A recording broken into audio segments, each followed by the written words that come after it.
All right, here's a look at a Hurricane Elsa tonight, moving just off the coastline of Tampa, getting ripped apart. This is a storm that is spreading some heavy rainfall along the west coast of Florida and west of the lake overnight. And there's still a tornado watch now for the Okeechobee County area, but it's been discontinued along our coastline. And we are looking at some heavy rain cells starting to arrive to Okeechobee County and all the way to the west. And if you look back to the west, a couple of thunderstorms that are coming in along the west coast. A stronger storm here just south of Sarasota. This on this track should stay well to the north and to the west of us. But there's a look at the watch, the new watch.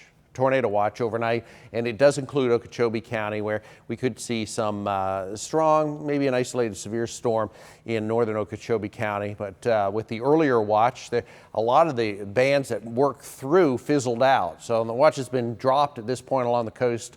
It was never in effect for Indian River County, but for the rest of the area. And here's a look at the storm tonight. It's really kind of turned into two storms. They're very reminiscent of Isaias, which was a storm last year that made a close approach over the Bahamas. And the low-level circulation is somewhere in this area here, but you'll notice another spin around Fort Myers, more like a mid-level spin going on. It becomes really decoupled and the structure's completely lost at this point, but it still packs a punch along the coastline, and we're still getting a few storms. The forecast track taking this just north and west of Tampa, and then up the east coast after that. Winds at 50 miles an hour on Wednesday late in the day, and then tracking up the east coast and eventually crossing the Canadian Maritimes as rainmaker and some gusty winds late in the week. So still, our probability of tropical storm force winds less than 10%, which they have been for most of the week. And we are looking at the watches and warnings confined on the west coast. Some interior watches now.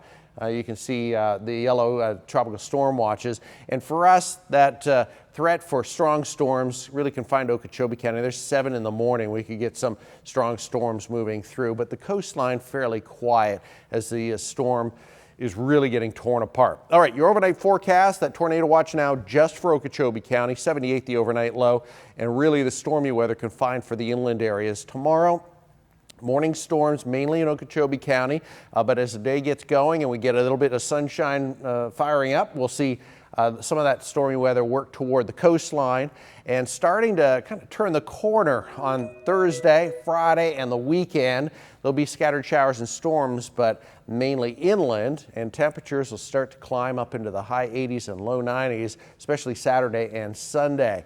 So we are looking at a little bit of a quiet weather pattern compared to what we've seen lately. And of course, James and Katya back in the morning with the latest.